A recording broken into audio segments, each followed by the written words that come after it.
47 years ago, a man now known as Zambia Air Force Commander was born in Solwezi, northwestern province of Zambia, from Eric Barry and Agnes Hazel Barry.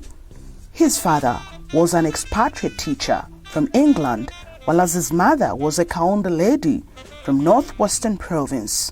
I was born in Solwezi, in a farmhouse. My grandfather was a very famous person in Solwezi by the name of Mr. Hazel. Hazel, H-A-Z-E-L-L. His daughter, he was Zambian. He was his grandfather was, I think, the DC in Kasempa back in the days before independence. So that's how we got the name Hazel.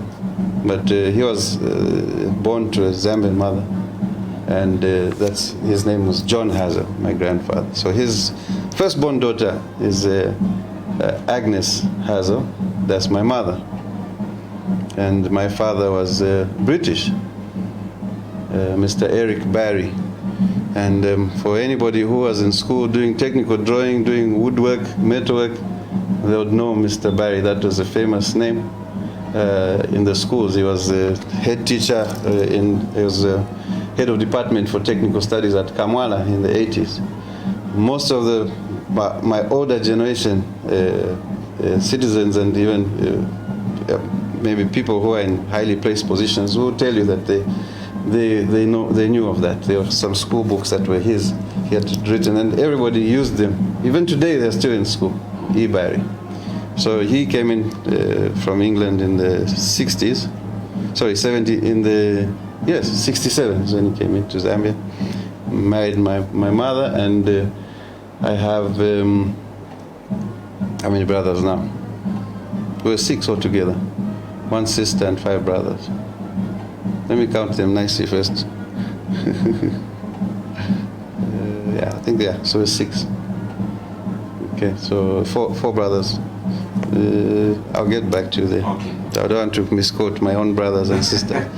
But so anyway, I was born in Solwezi at that farmhouse when my grandfather's farm.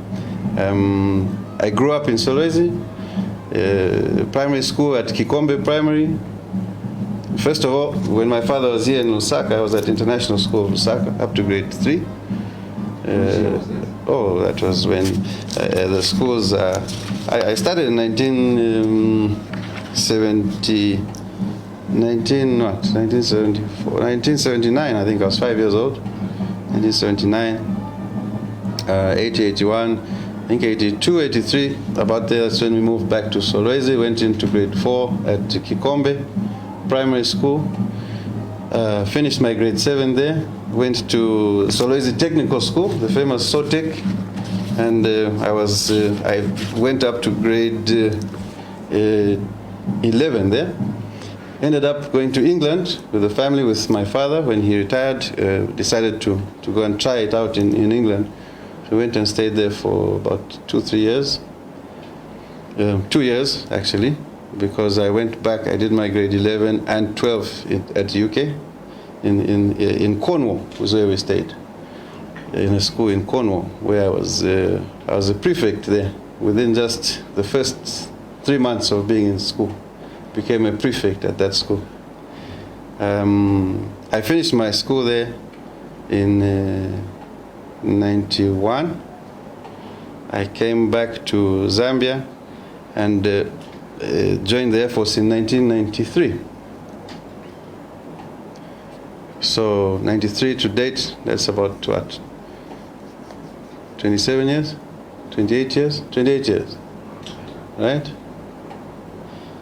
And yeah, so that's when I joined the Air Force. So I'm married. I have my beautiful wife, Charmaine, who is from Chirundu, also from very humble backgrounds, grew up in a very rural place in those days, similar to what Solwezi was. And we have 3 kids together. There's Reese, he's 18, about to go to university. There's Colin, You spell it Kaelin.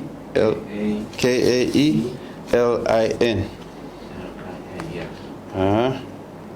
What is Colin is 16. Then there's Ashlyn, Ashlin,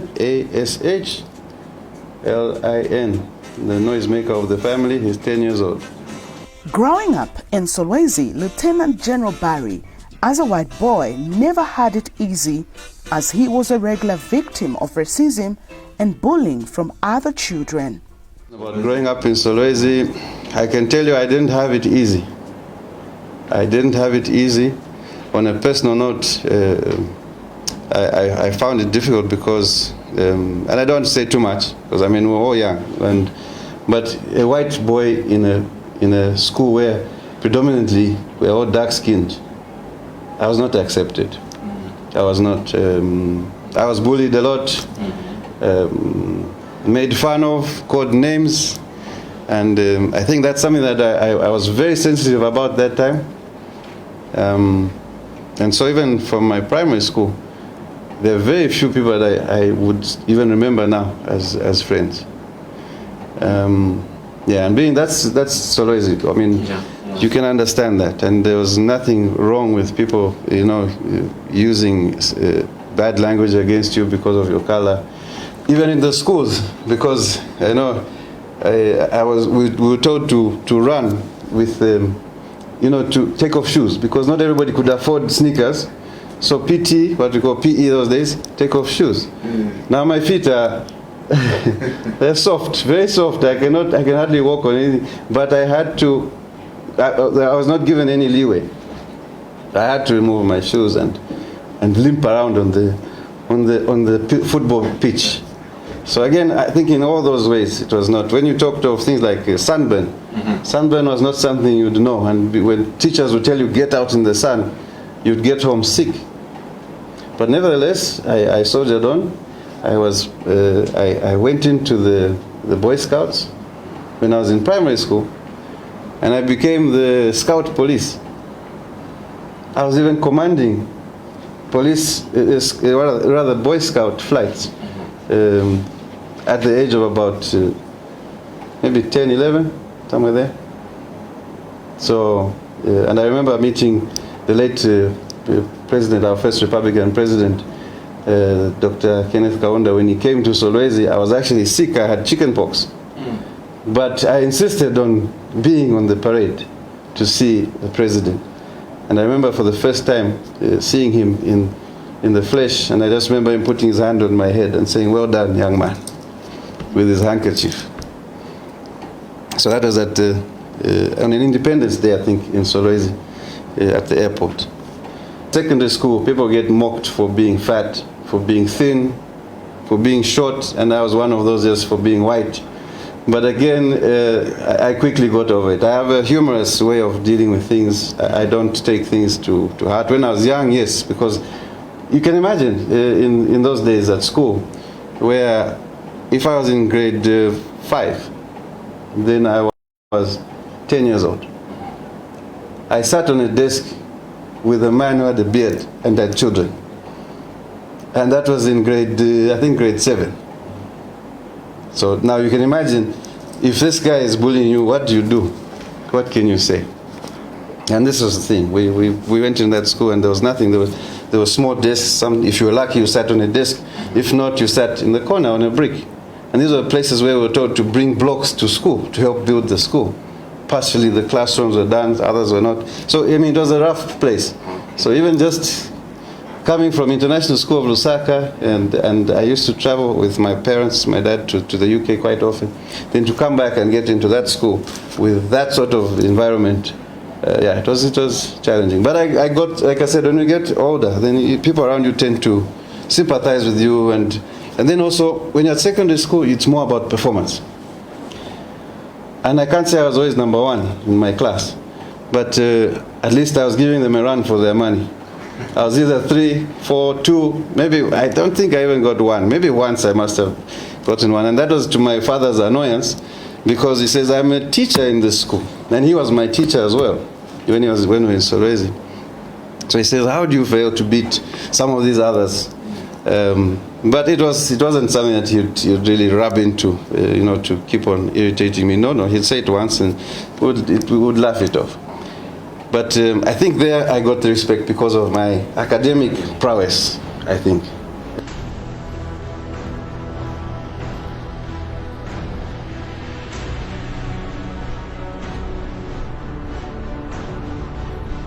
At least nikamba Nyanja sometimes, but I speak Nyanja in my broken way. Okay. But I think I get by very well. I've spent a lot of my time in the south, but in the military. And in the military, it's predominantly Nyanja you're speaking. It's the most common language. So I managed to get by. Tonga, I can understand. Kaonde, I understand. When I try and speak it, I tend to mix up. When I forget, now I start going to Nyanja again. But my grandfather, when I was in Solwezi, whenever we visited him, he would always insist that when you are in my house, you speak Kaonde. So we used to speak it, but it was just, to avoid being laughed at by your grandfather. Yeah, but so I have a fairly good understanding of the language. People say I'm fluent in speaking it. I'll be honest, I'm not fluent, but I can understand you fluently, as well as Bemba, Nyanja. Tonga, somewhere there. Lozi, I'm lost.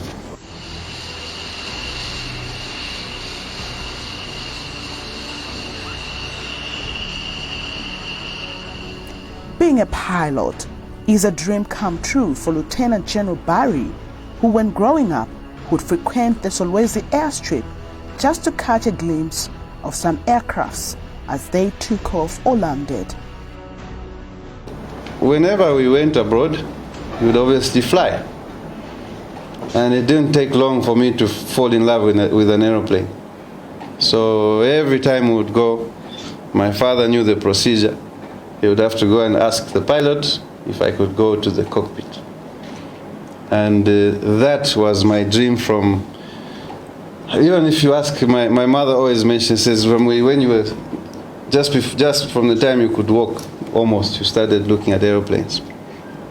So I must say that even when I proceeded to grow in my interest in airplanes, it was mostly transport planes, civil airlines. British Caledonia those days was the airline that we used to use, British Airways and which other one? Zambia Airways as well. And the best part of going on holiday for me was actually just the aeroplane flight. So coming back to Zambia, it was my parents, even as I got older, they would always take me on a Sunday and everybody else to the Solwezi airport, where once a week there was whether it was this Hawker Siddeley or Hawker Siddeley or an ATR 42 would land. And just to see that aircraft landing, passengers jumping in there and taking off was enough to just make my day. So every Sunday, that's what our job was, our treat was. When I went to England, even in my subjects, there were certain subjects like sewing, there was art, there was cookery, there was French. And I got there in grade 11 and I said, no, that's not for me. So whenever they had those subjects, I would skip class, go to the library and study my physics, my maths, my chemistry, my geography, all those. And so when they asked me why, and I said, nope, I'm going back to fly. We've got Zambia Airways, that's where I'm going. Came back with that attitude, having written my exams, and grade 12, GCSE, that the English ones, came back and wanted to join Zambia Airways. They said, wait until such and such a time. I don't know if they told me wait until a year from now. I waited a whole year out of school. And then a month before I was supposed to go and ask them, when they said, come, we'll train you. I believe we're going to be trained in Italy or something like that. Then they went, they went bankrupt. It just no longer existed. That was devastating. I thought, what happens now? But how did he join the Zambia Air Force 28 years ago? In that maybe slump in my life, I then started watching TV, and I think it was a movie, Top Gun, where they're showing fighter pilots and what. And then I looked at that, thought that doesn't look so bad. Then recruitment came to Solwezi from the Air Force, and I think it was my mother said, but why don't you, do you know there's recruitment here? I said, yeah, but not really. Let's just go and try. And I went there, showed my papers. A very nice man, Keno Ngambi, may his soul rest in peace. He was a meteorology officer. He encouraged, he was surprised, looked at me, what do you want? I said, I'd like to join. Really? Are you Zambian? He said, yes. Green registration card, this, that. He said, okay, everything is okay, but I need you to do one thing. You still have part British citizenship. So I need you to go to the court, magistrate court, and renounce that British citizenship. He said, you may need to ask your parents about this. It wasn't long. I came back with that same document, having renounced my British citizenship without my parents. Afterwards, I told them, and I think they wanted to question. I said, no, I think this needs to be done. Hand it over. And he was so impressed, says, I think we might have something for you, but let's see. A few months later, a newspaper with about 7 pages of names, and I was selected. And that's how I came to the Air Force. From there, it's maybe just my attitude of not wanting to fail that pushed me. My military training was tough. Racism in those days was not so much, but I did experience a few of those incidences. And I'll tell you, one of them was where my drill instructor took me out of the barracks and punished me the whole night. And at some point he says, I'm just waiting for you to go. So he said. And he said, I'm waiting for it. Have you had enough yet? I said, no, sir, I'm not. And eventually, somewhere out of my anger, I stood up. And I pointed in his face and I said, you will salute me one day. I was a cadet. He was a flight sergeant. I said, you will salute me one day. He got a little bit startled. And afterwards, I went back down and continued doing with my press-ups or whatever I was being told to do. And that's when he says, on your feet, get to bed. I stood up, and the usual response is, thank you, sir. And I was walking away. Then he says, I don't know what he said. He got my attention. He called my name, and as I turned around, he saluted and said, good night, sir. That was really something. He was the first person to run up to me when I got commissioned to come and pick up my weapon, because as an officer, you're not allowed to hold weapons immediately after you are commissioned.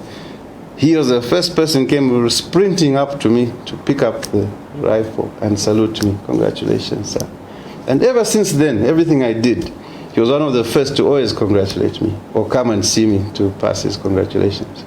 He's the late now. I won't mention his name, but others would know him if I just mentioned.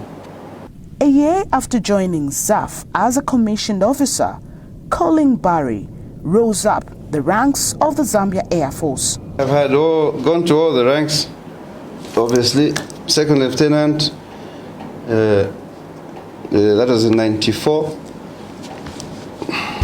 Lieutenant in 1997 as full lieutenant.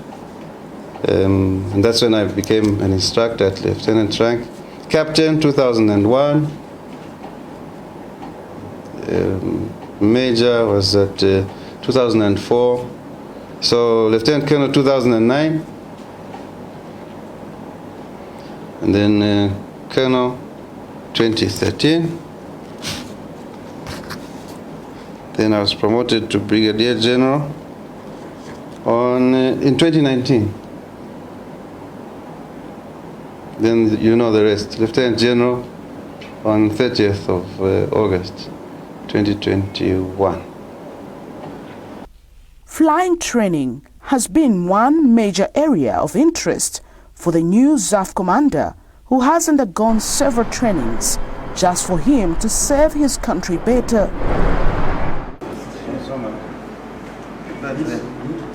Oh, it goes up. Yeah, just keep it down to 10. Where it says 10, keep it. Okay?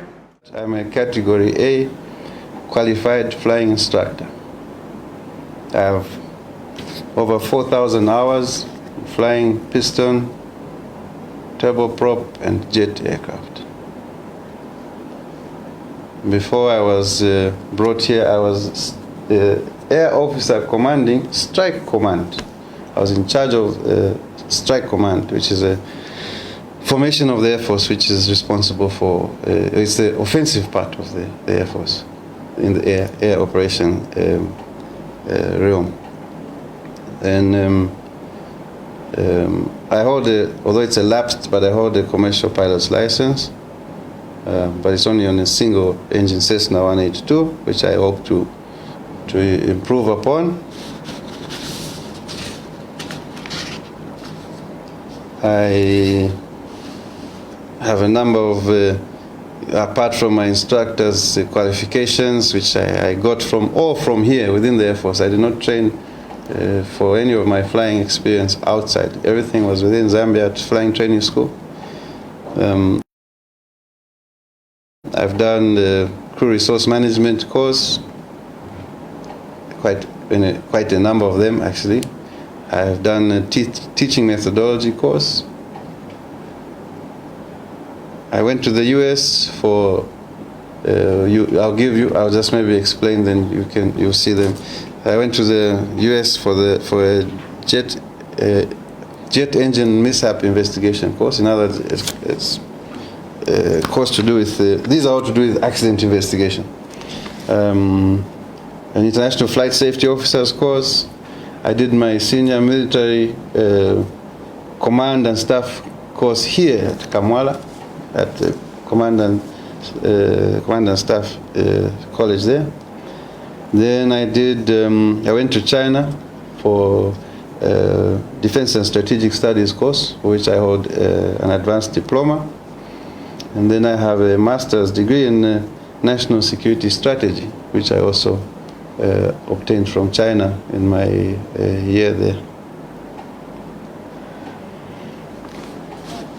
I think that says quite a bit. I've been 18 years of both flying and ground instructional experience, and I can just tell you that if there's any pilot out there now, apart from just a handful, I had a part to play in their training. I wouldn't say I was their main trainer, but I was at the school for 6 years, heading the school, but a total of 18 years at that school, the flying training school in Livingston. So in that 18 years, I think that covers the bulk of the pilots that are flying now, that passed through the school when I was there. Not so long ago, Lieutenant General Barry was part of the Mumba flood disaster rescue team. He shares his experience. At the time I was in Mumbai, I was the general in charge there, as I mentioned, at Strike Command. We got the news of a flooding incident that took place. We were initially not really sure how big it was, because we thought it was just a rainfall. But when later on we found out that it was the bursting of a dam, it sort of brought the seriousness of that situation to light. It was a tragic situation. We lost, if I'm not mistaken, we lost 3 lives there. And our job was simply to respond as quickly as possible. We mobilized as a base the fire and rescue services there, which comprises of the ambulances and the fire tenders, and we got troops together with some troop carriers to go in and see if they could help out. We're not typically equipped well for that kind of response, but I must say that the work that our men put in there was heartwarming. It really was, to see people in uniform in the water wading up to their chests, trying to make a human chain to pull people out of places. You know, it was really, really, really encouraging. Of course, we worked with the DMMU. Our job eventually was to just provide whatever assistance, because we are the biggest military formation in that district.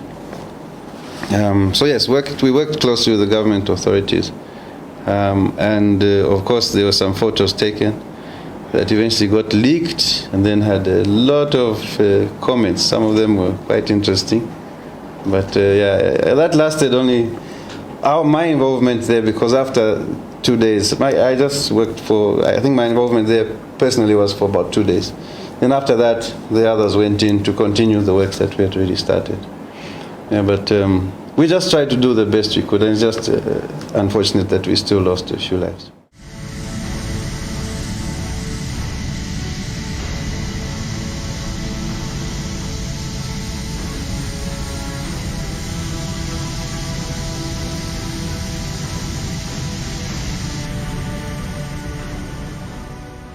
Zambia Air Force, by virtue of being the Commander-in-Chief of the Zambia Air Forces, I hereby appoint Brigadier General Colin Barry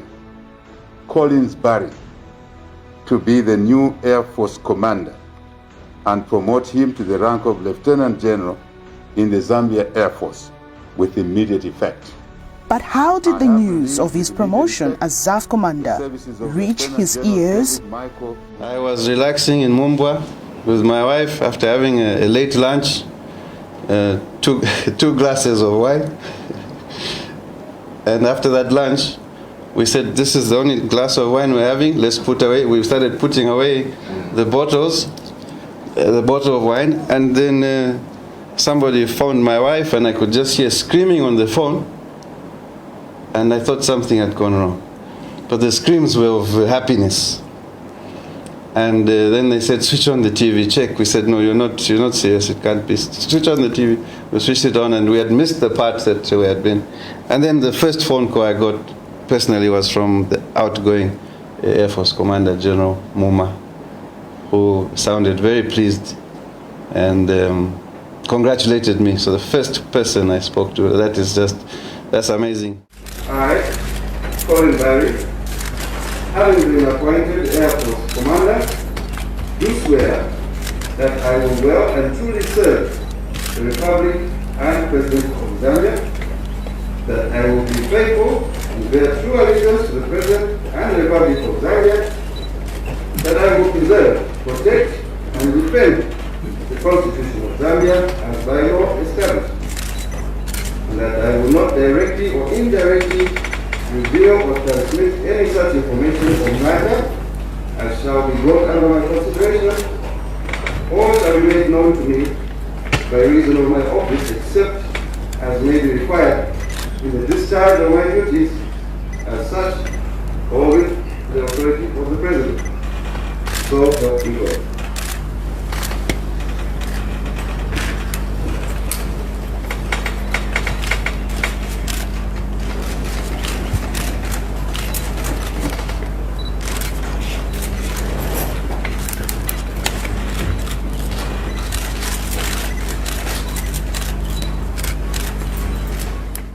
I received it with great honor. I will tell you, it was, you always aim to be at the top. You always aim to be the best. But when it comes, if it truly comes the right way, then it comes as a shock. You can be expectant, you can be hopeful. But I think when it comes, the best way for it to arrive, if it's truly something that you deserve, I think it should be a humbling experience. And it was indeed. It was a shock. I'm still trying to get over it, actually. I'm still trying to get over the gravity of this whole appointment.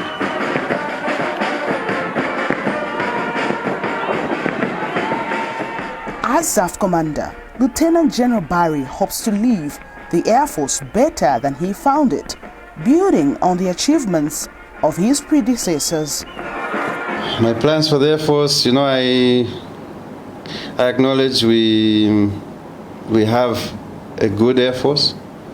A lot of work has been put into making it what it is right now. It's an Air Force that is respected in the region. It was never before. It was very rarely, maybe long time ago is when it was, but now, because of what we are achieving, because of our professionalism and what we do, we are respected quite well within the sub-region. And above there, actually, in even the northern regions. So we're not going to take anything away from that. I would like us to see how we can be more technology-based going forward, because the challenges, the global challenges and the global threats are all technology-based. Most of them are technology-based, or if not, can be addressed by use of technology. So I think, yes, but that's something that we'll have to look at. It's obviously an expensive thing to modernize, which I know we're continuously modernizing, but I think the step towards more technology-based systems needs to be emphasized. It needs political will, but we are very sure that we are just one of those maybe areas that's going to be looked at. But I feel that we will have to be patient. The economy is what is really the big question on everybody's minds. We may be seeing a few projects maybe put on hold for a while until we get the main thing, which is the economy up and running. Presidential pronouncements are that that is key. Yes, the economy, the justice, the life, quality of life, which is out there now, it's a bit of a challenge for a lot of people. It's a big challenge for a lot of people. So we'll see what we can do. But we'll hold the fort. Our job is to provide security and ensure the sovereignty of our airspace, territorial integrity of the nation of Zambia is upheld. We are capable of doing it. As we are capable of doing it. But obviously, we always want to get better.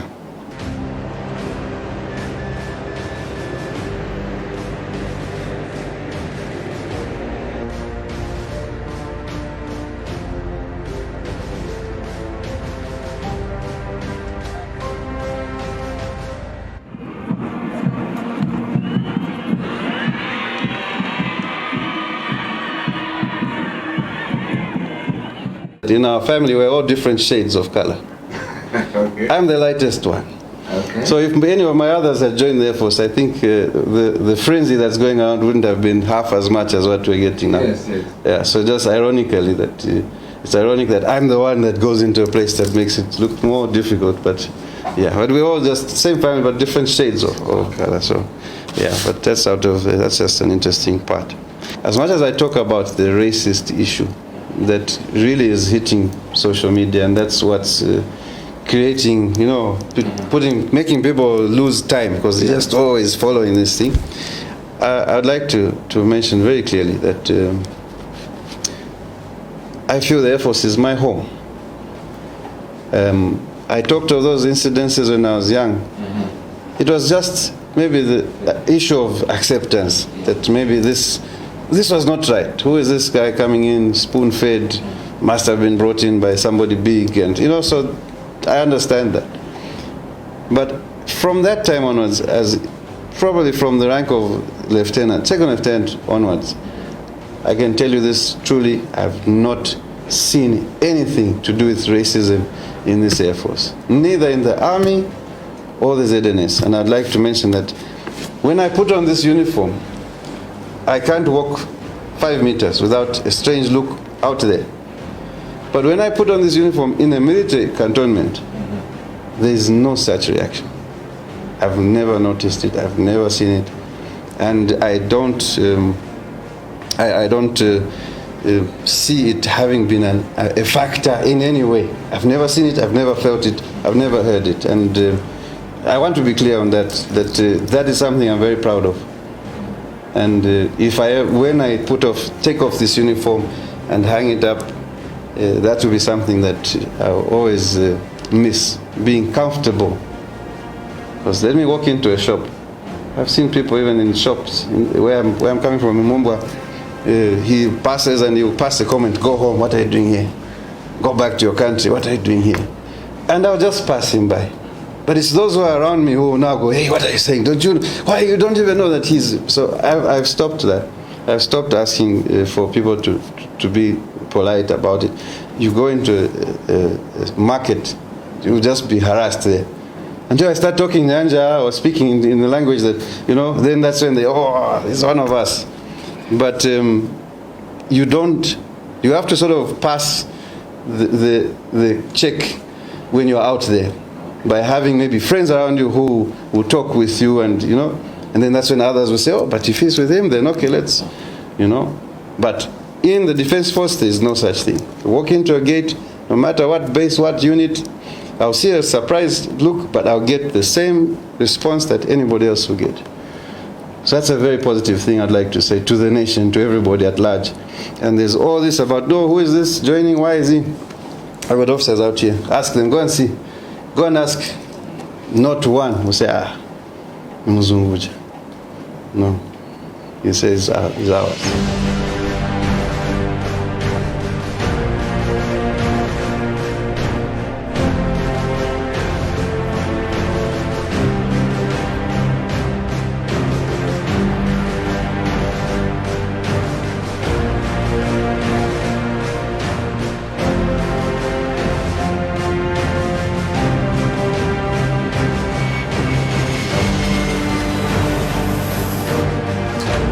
So we intend to sail from southeast to northwest.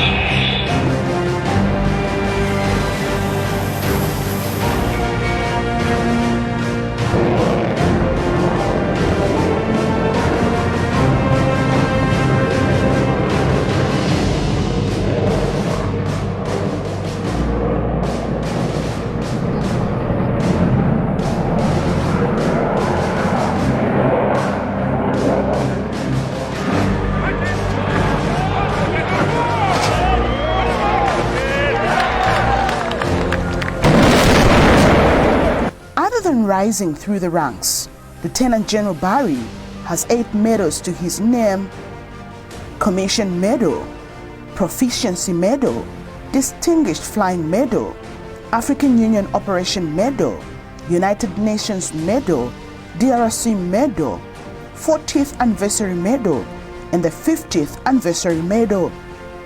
Lieutenant General Barry has spent more than half of his life on Earth serving Zambia Air Force in an exemplary manner. From the years that Lieutenant General Barry has spent in the Zambia Air Force and experience he possesses, it is safe to say that the Zambia Air Force is in safe hands.